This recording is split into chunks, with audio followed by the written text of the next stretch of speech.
Hello, friends. Welcome to this latest episode of 5 Minutes, please. Just 5 minutes. We have been talking about so many subjects, anything you can think of, right from politics, sports, entertainment, environment, human relations, money, flying, aviation, whatever. You name it, and we must have covered it. And other day, I happened to visit one of my doctors, my family doctors, very old friend and a great doctor, thorough gentleman, very religious and very spiritual man. So we were talking in general about how the life has changed. And the question my doctor friend raised was very relevant. He said, did we, about 30 years ago, made a right decision or we made a wrong decision?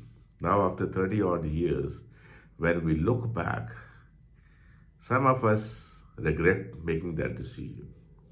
Others may still have mixed feelings about those decisions, and some others may not be very happy with that decision. So, naturally, my curiosity was to ask him, what was that decision? So he said, you know it better than me. It is decision whether to send our children abroad or not. Now, after 30 odd years, our children are not going to come back. They are going to stay where they have their education, where they have their employment now. They have settled down and they have no interest back home. And they're not going to come back at all. So we, the old couple, are left behind. So I agreed with most of the points he raised. He said, he asked his two sons, what are their decisions? So he said, my elder son said, no, I will stay with you. The other son, who had got immigration as well as a job offer in North America, initially he said, I've got a job offer, I've got a training and things like this. But after a considerable debate, he also agreed, Dad, I'll stay back. And he said, I was little relaxed because the the way the things were 30 odd years ago and the way the things are today, they have changed a lot.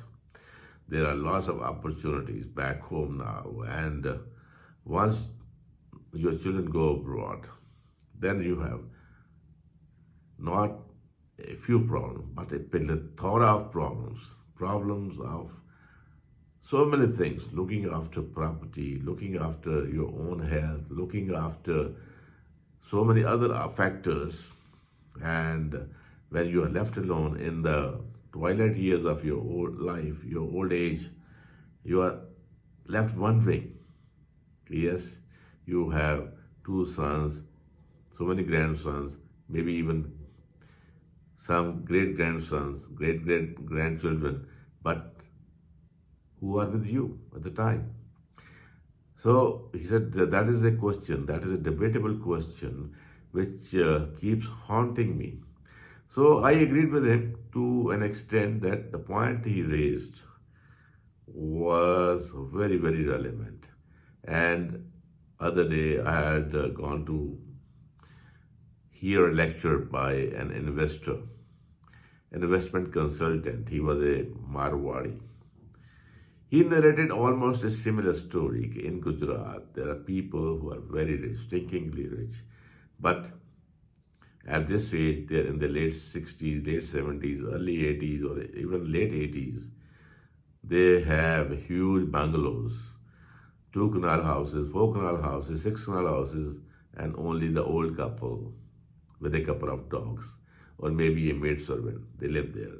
And their children or grandchildren come and visit them maybe once in 3 years or once in 5 years, maybe a maximum of 1 month, or maybe at even if they like wanted more, so maybe 6 weeks.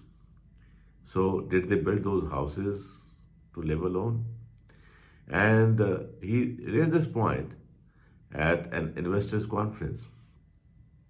So I was surprised that even in Gujarat it's happening, Punjab, everywhere is happening now. People initially they used to maintain a house back home that they would come, but now once they find the children are no more interested in visiting home or their the ancestral home or Punjab or say Gujarat or even in some places in Kerala, the complex problem is how do and where do we go from there now? So then I asked the doctor, what do you suggest?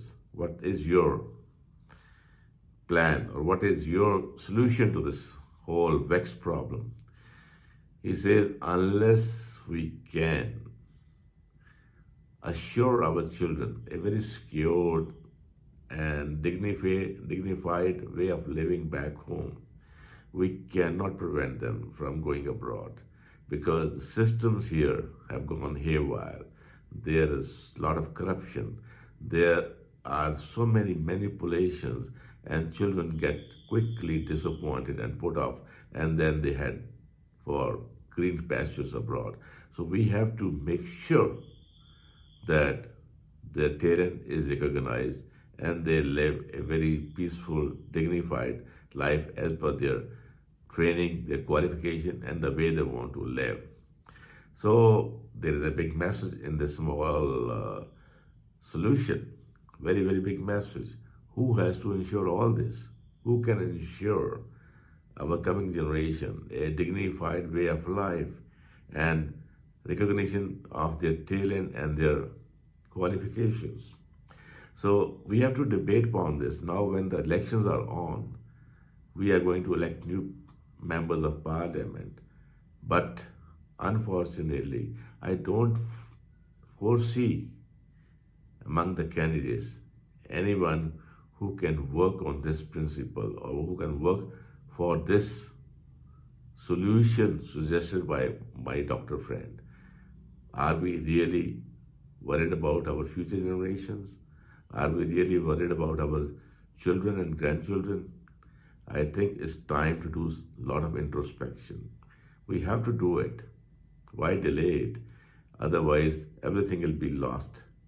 So I thought I will share this point, though this is a little deviation.